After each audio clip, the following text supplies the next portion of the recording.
Okay. All right. For the North Star Invitational, I'm here in the booth with Charlie. Hey, Charlie. Hey Nate, how's it going? So good. I'm excited to see some killer games of Flesh and Blood today. Thanks again for joining us this month.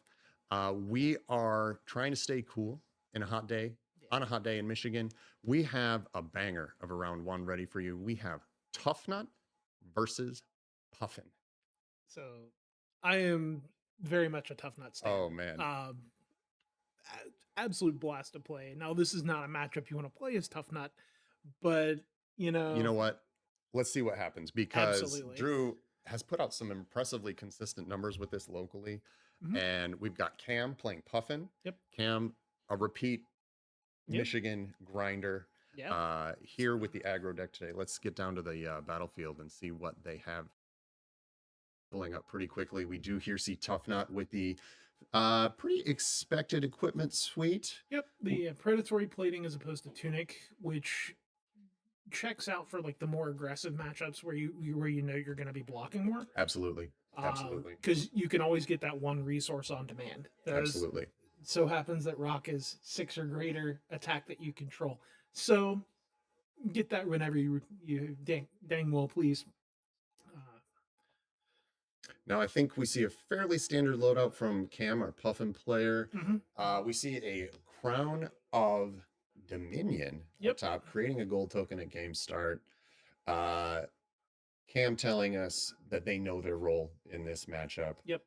Now, normally, I maybe normally, maybe all the time, I'd probably give the advantage to Puffin here. I've played with some brute action in my life, and I usually don't prefer to see the more aggressive decks across the board, but Brute has a big equipment suite. As you pointed For out, sure. a little extra blocking in the chest slot. Drew going for the scab skin roll on turn 0. Mhm. Uh, Yeah, there's no downside. He got the one out of the way. That's huge. that's perfectly fine. Yeah. Arsenals passes over. Yep. See what Cam does here. Um, not sure.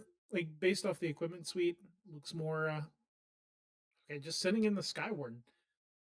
Yes, yeah, You know, perfectly fine to see that.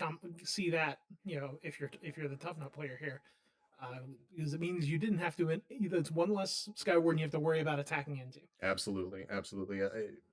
Something you see these Puffin decks do really consistently is just accrue a whole bunch of defensive value when they draw those Skywardens at the right time. Yep.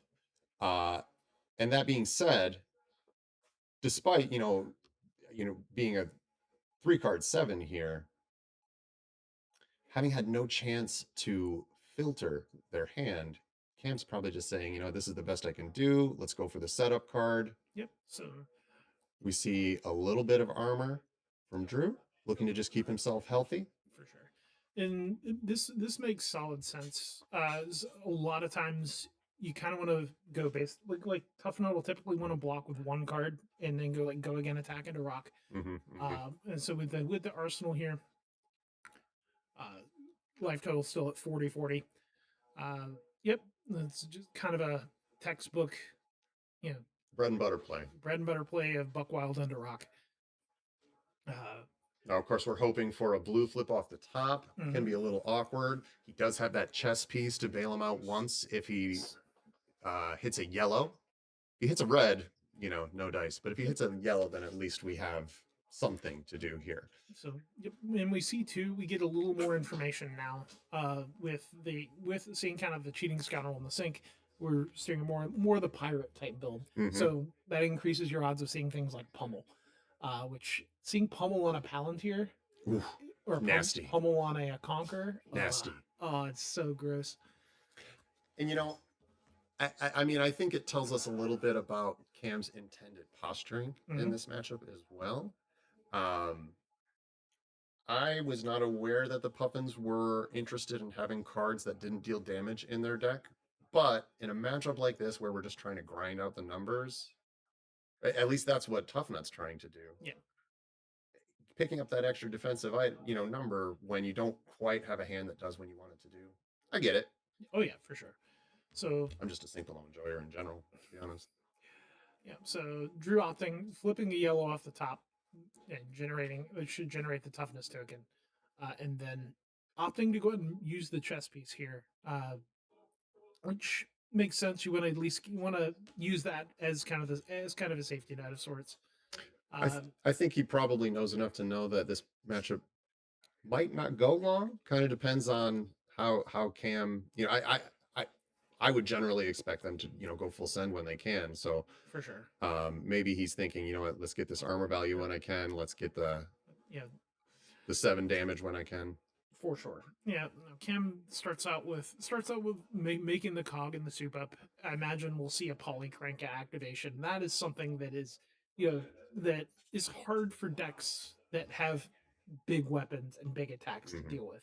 How do you send just one into Polycranka as Tuffnut? Yes, I don't think that's a thing that happens. You don't. Bird has to go splat Meaning, by Buckwild or Buckwild Zealous Belting. maybe his best hope would be to trade, one card's worth of resources off the top of his deck into a Polycranka. Yep. So, yep. So kind of seeing the makeup of Drew's deck too. It looks like he's playing more of the clash cards because we're seeing like saw a backhand and then a right the clash cheer. Like if this wins a clash cheer. So yep, just a simple 4-4, kind of a clean block on the first 4. Makes sense. The second 4 is a little bit more unclear. It also makes sense too to try to kind of go under on life slightly, because that more easily turns on like Jaws of Victory. That's true.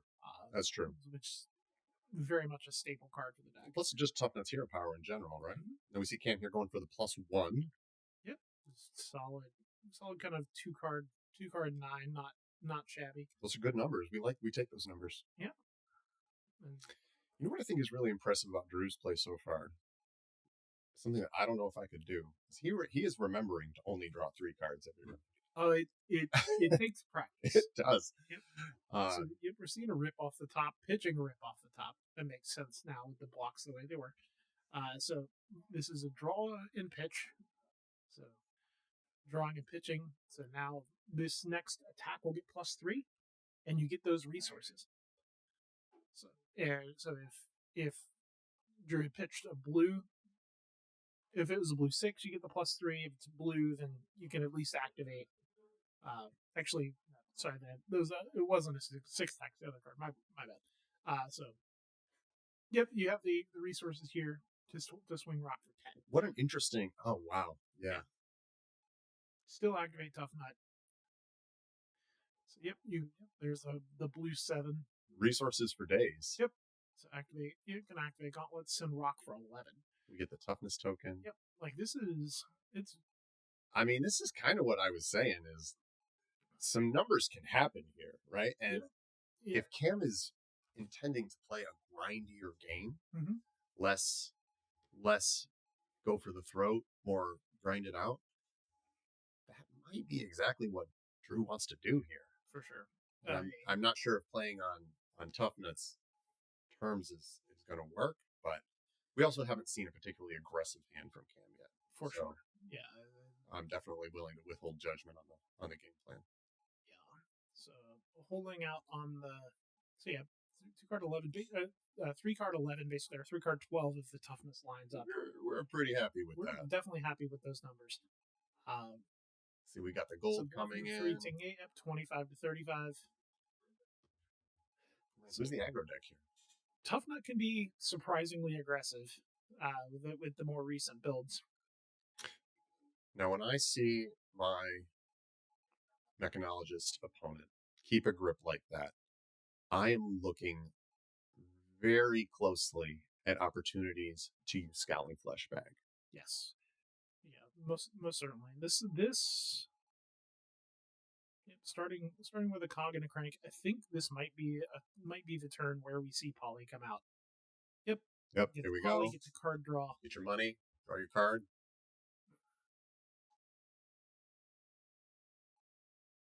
And now we have a good sequence here lined up. We have a cheating scoundrel, which almost certainly it's going to help push something over one way or the other. Like you're going to end up getting gold off of it for a future crank. Yep, support the gold mini game here. That especially with Poly out now.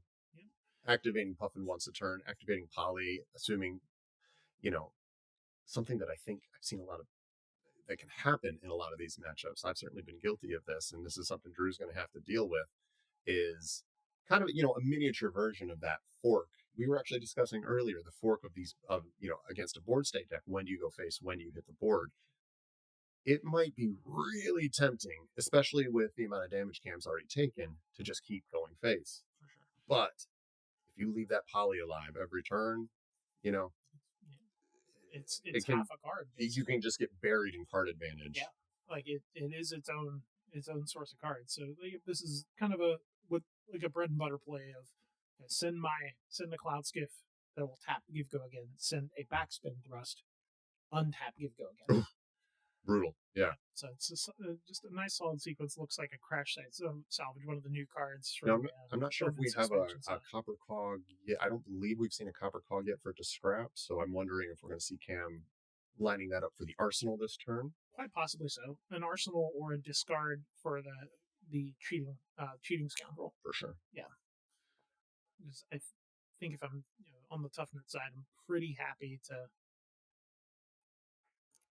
Attempt to block that out. yes, yeah, At the very least, contest the wager. yes, one way or the other. So yeah, it looks like he's lining up 2 cards to block here.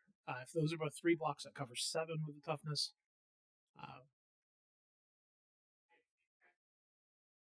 Yeah, I'm not sure how much I'm not sure if I'd be willing to give a card to get that gold at this point. Yeah. I'd probably wait and see what my opponent does to Poly.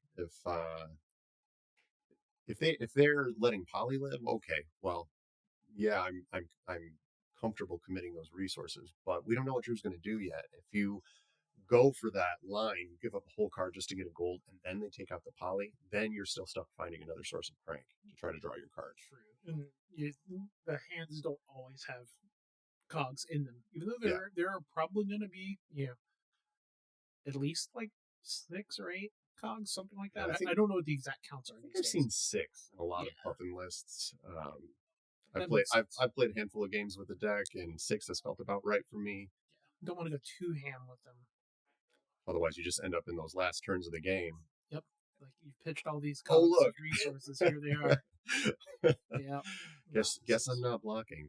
Yeah. So let's see. We see a right behind you, which will get +1 because it's blocking another card. This is covering 7, and Drew gets to fix the top card of the deck. Well defended. Yep. So this is solid. Yep. Like looks like he gets to kind of opt that top card. If he sees that it's a blue, he can keep it on top pretty easily. Sends it to the bottom. Hoping to find another resource card on top on his own turn. Mm-hmm. So tap the cog, give it go again. That being said, so he's holding 1 card. Yep. Cam opting to just let Tuffnut have the gold. Tuffnut, I mean, you can do things with a gold. Yeah, you can. It gives you an opportunity to like cycle through, potentially get another resource. But here we go. This is the classic chain ender. Yep. Zeppelin. That's tough. That's tough because 1 card. This is hard. This is tough. Like this could be. I don't know if it's worth necessarily a unicycle pop here for the second pump, but almost certainly. We'll definitely see if Drew doesn't commit equipment here, then it's very very clean. Tap the cog, make another cog, crank it, shoot the gun for 2. Mm-hmm. Mm-hmm. And I think in both cases, it looks like Drew's just opting to take the damage here. Mm-hmm. He wants that card in his hand. He's not ready to give his armor up yet. Now, I think if he had a crystal ball at the beginning of this turn and he knew that a Zeppelin was coming, I think we would have seen a Scowling Flashback block. For sure. I think too, this is. And right there, we see why this card is so powerful. Is it's so easy to let that card through. It seems innocuous, but you're essentially getting it +2, maybe +3, depending on your cog density. And I think, just like that, Cam probably feels pretty good about the state of this game. For sure. I'm very curious to see how Drew's going to handle this turn cycle. Is he going to take out that poly? Is he going to try to challenge Cam's hand? Because at this point, now that is an amazing one card play. For sure. Song of Sinew. Yep.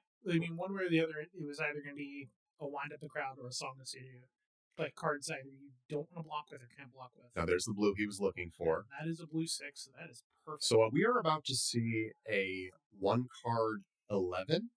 Well, is that correct? I mean, basically one card 10. Like you still with Tuffnut. I suppose you have to account for the ability. Yeah. So like you have 4 cards. You're just always pitching one. Yep. Yep. That's fair. That's fair. It's basically a 2-card 11. Just solid numbers. Like Tuffnut can put out what can sound like absurd numbers. You want to send that 11 into Polycrank? No, this is for sure fire going face. Oh man, and it's so dangerous because you're giving them that value on their turn cycle so much easier, right? But you can't. I mean, how are you going to send 11 points into a Polycrank? You're not. It's not realistic. Yeah, for sure. And this is just what can be like part of what can be tough too is you're always sending some form of attack. You're never really taking it off turn, so you are kind of going to be you will fall into Sky Wardens all the time. Yeah, like if makes sense. Like for Cam, if they have a Sky Warden here, okay. Cam just taking the damage. That is not what you want to see as the blue player here. Yep. Send me the bill from the aggro player. Oof. That is. I'm in danger. It's a doozy. So we have the cog from hand. We need Polycranka. It's to save the gold for next turn. We draw a card. What kind of gas do we have? Looks like a Cogworks Workshop was drawn off of that, and there's a Palantir with 2 cogs. And I see a Dovetail and a Unicycle. Does he have the resources to pay?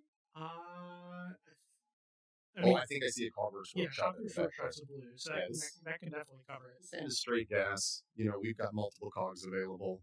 Yeah, more if they decide to activate Puffin. Yep. Dovetail coming in.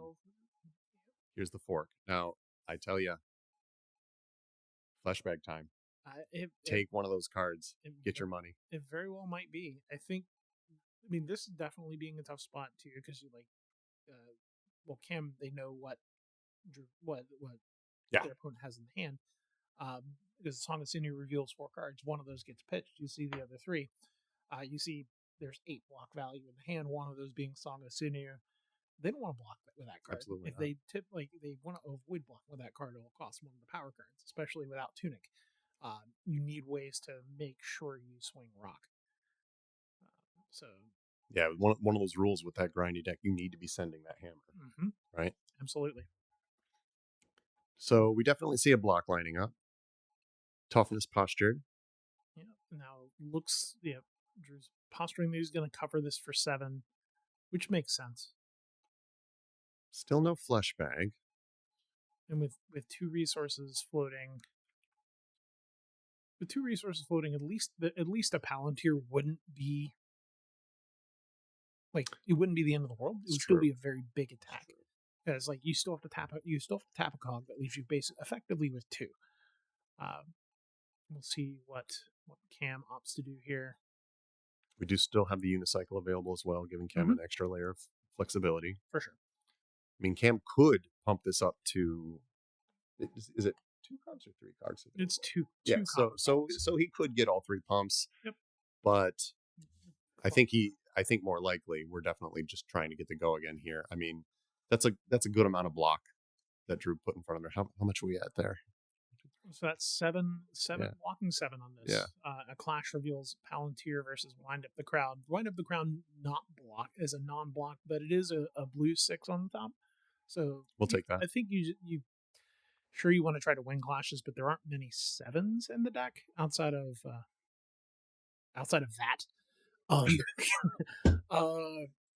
Drew getting paid off, so gets a toughness token. Looks like they tied on the vigor clash, and then Drew gets a toughness for next turn. We'll take it, and he'll get another one on the flip following. So, So you just Cam opting for the go again. Sending a Zeppelin at the end of it. saving the other card for next turn.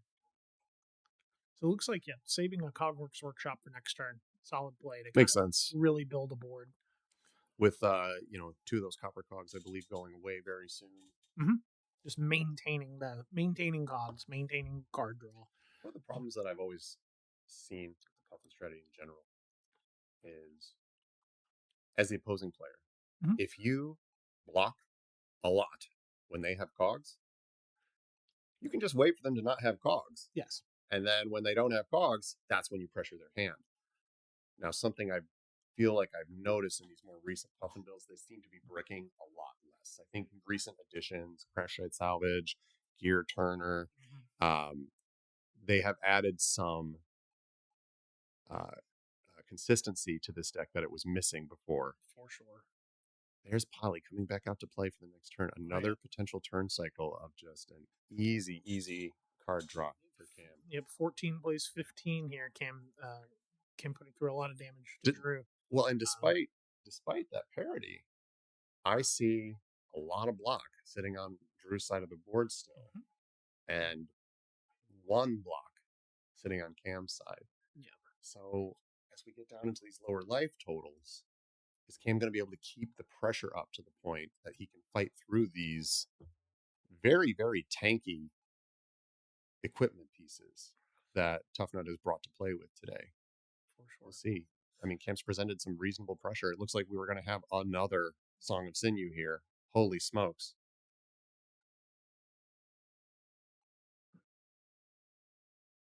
So revealing what looks to be 3 6s. Surely going to see a blue on top. Yep. Gonna keep probably put the Rockyard Rodeo on top. Flip that, get a second toughness. Makes sense. And then swing the rock, kind of again that 2-card 11 play. Could try, like, it didn't look like there was a second blue to kind of try to get cheeky with gold. Actually, no, never mind. You can't really do, and there's not really, I don't think there's a sequence where you can like pop gold basically to get an extra resource for gloves. Yeah. Not exactly a line I've thought of, because like how often does Tuffnut actually get gold? Yep, just not too often. Not too often. Not often.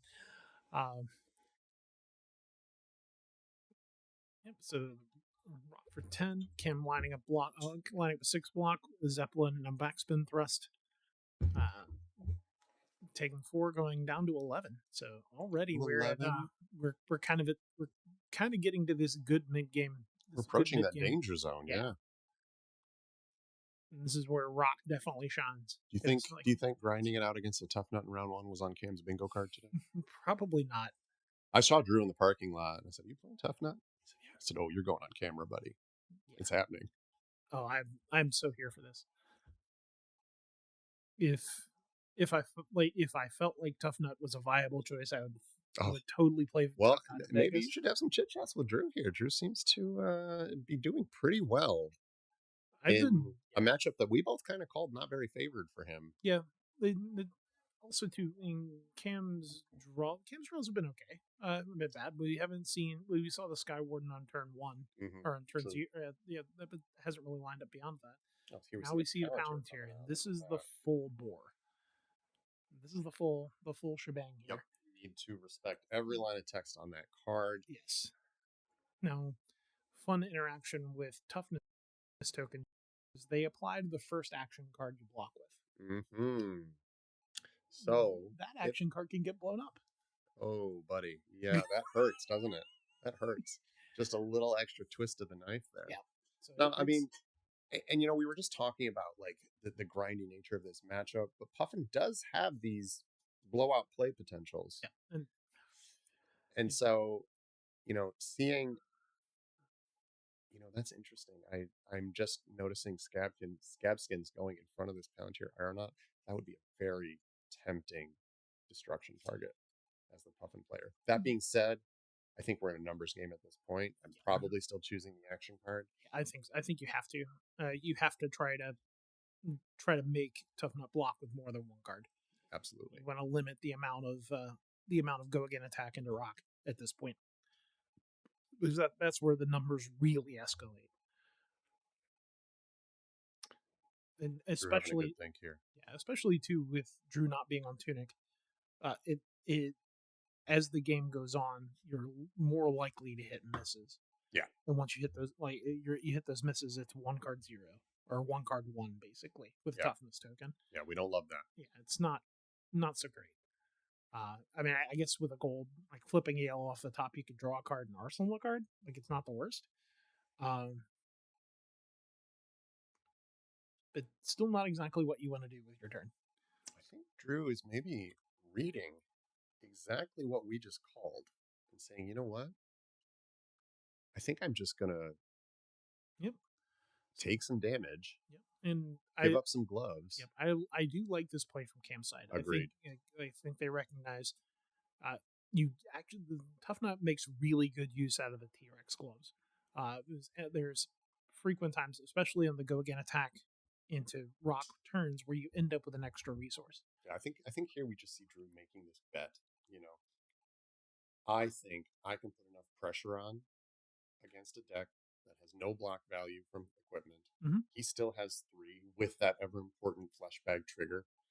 I mean, I think maybe we're just seeing some incredibly disciplined play from Drew here. He's saving that fleshbag for when it's going to win him the game. Yep. So it looks like a Buck Wild and a rip off the top. That's exactly what he Um, has to be doing. So it's an interesting kind of set of cards to have. Do you risk the rip off the top here? Do you just overpitch into a Buck Wild? I didn't see what the third card was to confirm whether or not it's a 6 power. Because if it's a 6 power, you can overpitch, have one floating, Mm-hmm. and then flip off the top. And most Tough Nut decks these days are on. I mean, they'll be on 6 to 9. So pitching a yellow Buck Wild, this makes sense. Draw a random pitch. Wants to be able to try to keep a go again attack or some kind of attack.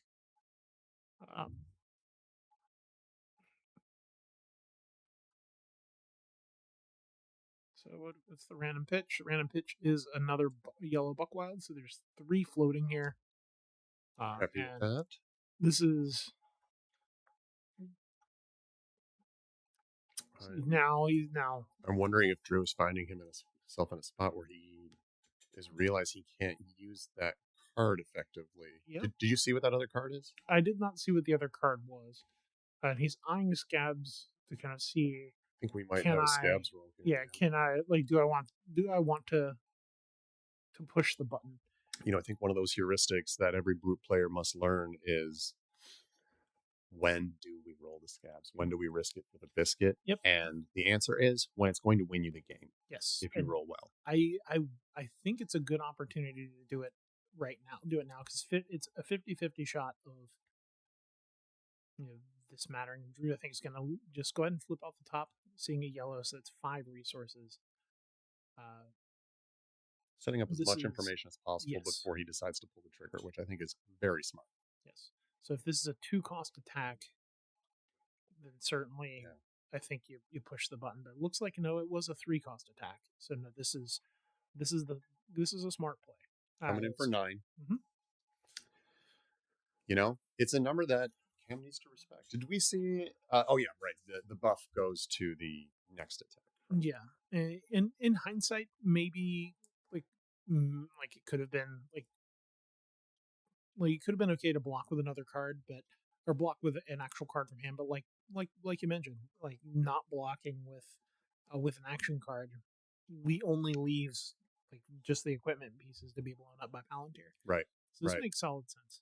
So And, Cam opting to block with a Fate Foreseen covering 4 of the 9. And with 6 playing 7, Mhm. knowing that we've got 4 cards to deal with, but if we see an effective use of Fleshbag this turn, I think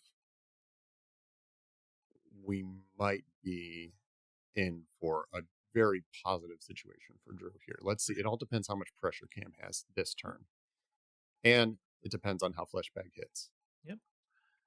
So cog going to the bin, so Cog dies. soup up is live. We still have 1 cog available. Still an easy a gold here to make for an easy crank. Mhm. Though we have another copper cog Yep. in hand. No need to blow up the gold. Yep. It does. It looks like there's no gold. It's a golden cog. That's on 1 or on 0 rather. So the cog is there's a copper cog into poly to draw another card. So we have a soup up into what I think that's a cloud skiff.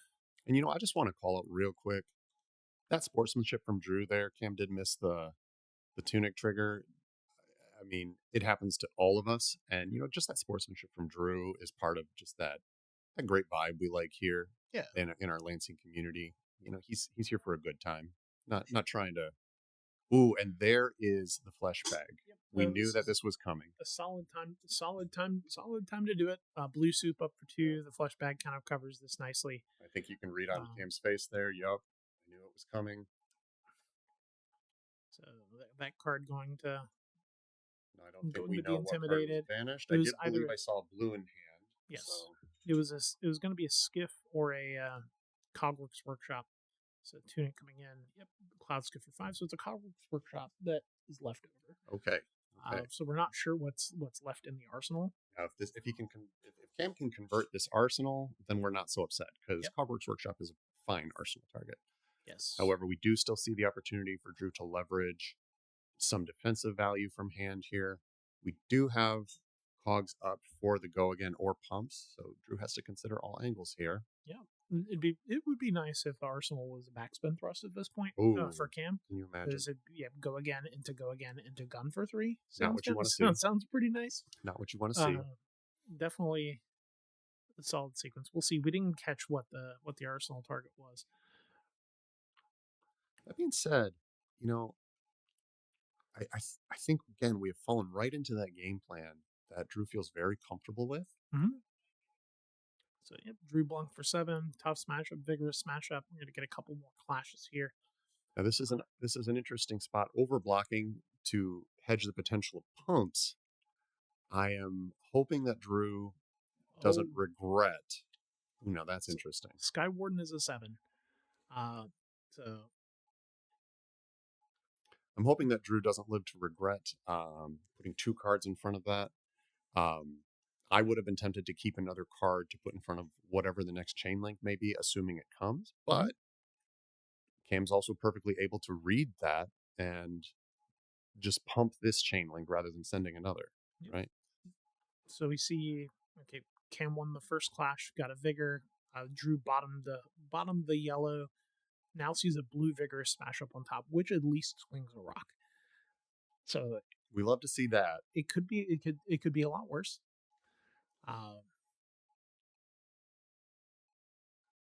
Gonna have to see what happens. Like what happens after this chain link resolves. So Drew opting to send that to the bottom. He is.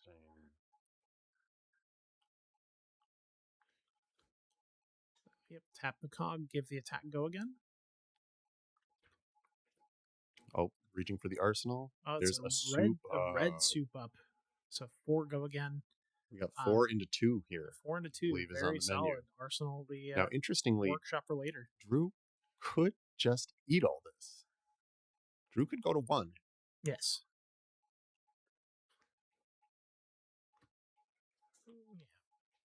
What's he gonna do? I think he's posturing to block yet again, keep himself healthy. Mm-hmm. Now I'm wondering if he's going to regret sending that blue to the bottom. Yes, and it's certainly a risk, and maybe he was really eyeing for a blue 6. We've seen one wind up the crowd. I think 1 or 2 Hulk ups or bulk ups, and then 1 Wrecker Romp. So like the odds are still not bad. So that's a yellow. Blocking with another clash card. You're gonna see. I think you have to send that to the bottom if you've already shipped a vigorous smash up, and maybe it might be too that might have also just been a yellow. Mm-hmm. Like it looked like a blue. If it's a blue, I think you automatically keep it on top. That would make the play make sense for sure. Yeah. So Drew going into his maybe one of his last turn cycles. Yep. Potentially. 0 cards in hand. Yep. Armor's chewed up. Looking to hopefully pitch a blue with Tuffnut right now. Mm-hmm. Finally down to 0 block on the armor. Yep.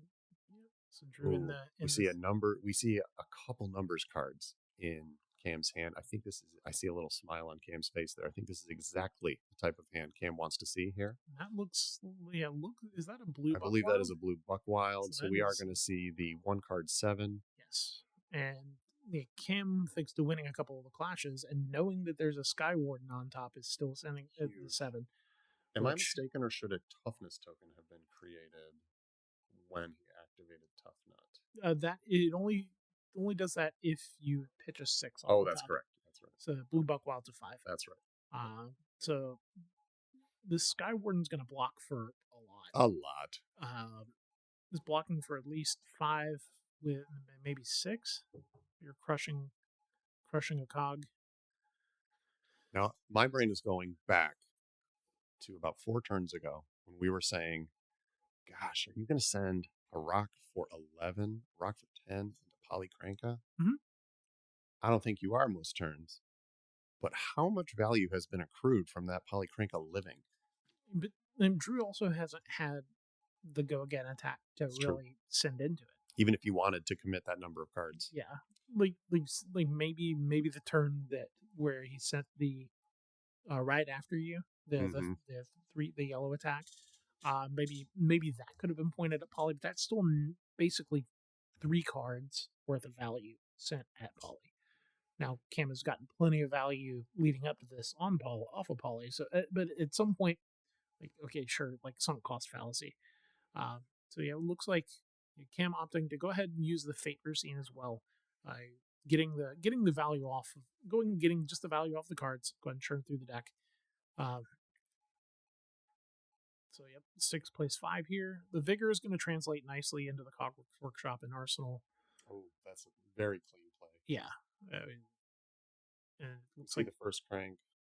We see Cogworks coming out, getting the second crank, Yep. drawing the card. and it looks like I think that it's a cheating scoundrel and what I think is a riches in hand, Ooh, which is, I mean, thankfully Cam has gold, so you can always cycle it. this is true. Kind of, This it's is true, not the yeah. end of the world. At least, yeah, that did line up. One of those very popular and famous fables that Mhm. has been printed into the game. You know, when I started playing the game, the narrative that I always heard was, well, fables, they're If you don't really need them. if you have them, maybe they're useful sometimes. Well, that hasn't been as true lately. Hashtag ban fables. Yeah, I Kidding, just- sort of. not necessarily ban them, just print less Print. absurd ones. Or print more. Yes.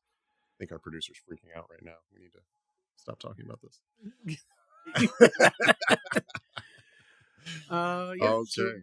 So yeah, it looks like a blue, or it looks like a dovetail here. Yep, you cycling through the riches. This Go ahead is creating another cog. a tough spot to be in. This is Cam has played patient. Cam has played value. Mhm. Cam is getting rewarded Yep. because this is a nasty fork. How much do you block on this first chain link? Put your whole hand in front of it. Cool. go again. Then send they another just go attack. again and pivot to the next attack. Yep. And this is part of yet another kind of part of where Tuffnut can struggle. That's they can put you in forks. Mm-hmm. Because you only have 3 cards to block with, mistakes can be very punishing. Now, this would be a great spot if Drew had something like like one of the block 6s. Sure. That would be huge, because then you can lay down 2 cards here, and at least know you're not going to take a lot of damage. Absolutely. And then block the next thing for 6. Most of the time, too, in a more straight up grind, in a less nebulous situation for Drew here, I think he'd be pretty happy to block with 3 cards and then just fish for rock activations off the top. I think he'd be perfectly fine playing that. Yes. But given that he has to navigate this dovetail into presumably something else. Ooh, and yeah, Drew just going full block here.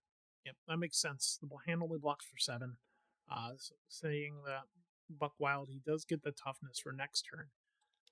Are we But going to see a next turn though? Because I think I don't think so. I think that's if that's a skiff, it's for 5. If it's a sky skimmer, with a cheating scoundrel for 7. And don't So, forget, I mean, I feel like this game is over, unfortunately, for Drew. yeah, I think Drew kind of gets to just play out the small attack, give it go again. Yep. So we see the running on the wall now. Yep, that's That's a lot of damage. basically an 8 point is skimmer with no cards in hand. more than 5, unfortunately. So that is Drew extends the fist bump. unfortunate for Drew. But Cam played to their outs and Well played, both players.